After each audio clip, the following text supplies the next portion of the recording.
amnesty in the future. A firm owned by Venezuela could be allowed to take over one of this country's top voting machine firms. Venezuela, of course, led by Hugo Chavez, working to change the views of most South American countries, move to the left. Critics of the deal say our nation's very democracy is now for sale without anyone doing a thing about it. Kitty Pilgrim reports. The use of some 19,000 electronic voting machines in the city of Chicago and Cook County primary on March 21st of this year is now under intense scrutiny. The U.S. company that makes the machines, Sequoia, was bought in 2005 by Smartmatic, a private company primarily owned by Venezuelan businessmen. When Chicago had problems with the machines, a dozen Venezuelan employees were there to help with the election. Chicago officials are outraged. I think that American elections ought to be run by American companies and ought to be run by American citizens, not Venezuelan nationals. Smartmatic is technically based in Boca Raton, Florida, but the president of the company, Jack Blaine, testified to the Chicago City Council. Fewer than a dozen Smartmatic employees work in Florida. The majority of the workers are based in Venezuela. Watchdog groups question why U.S. voting machines would be under the control of citizens of another country, especially a country whose own election process is highly suspect. We believe this is a national security issue. There is no way that companies belonging to non-U.S. corporations should have access to our elections.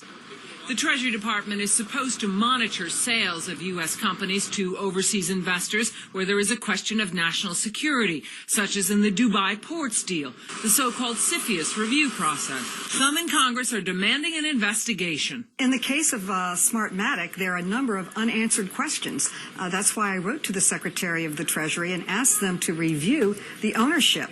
It's offshore, it's murky, no one seems to know who owns it. Certainly our government should know. A potential risk to the democratic process. Now, we called the Treasury Department to ask if the sale of Sequoia in 2005 had been reviewed or not. Treasury told us they were aware of the sale, but can't confirm if it's been reviewed or not. And some in Congress and voter watchdog groups also are demanding a better answer than that, Lou. Well, this Treasury Department is filled with incompetence. They have stopped in over 1,500 reviews, only one sale to foreign owners' American assets.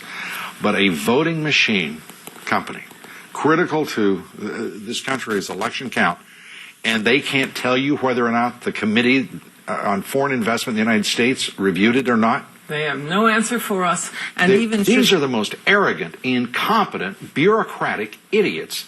I mean, the Treasury Department is trying to move ahead of a number of other departments in that category. It's incomprehensible that this would be in any way Have we put a call into, I know John Snow's on a short tenure and short in tenure, but perhaps somebody who works for him would have some basic sense that he owes the American people an answer?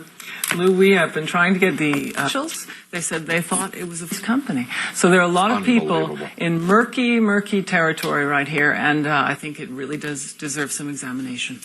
Great. It certainly does. We're going to continue to do so.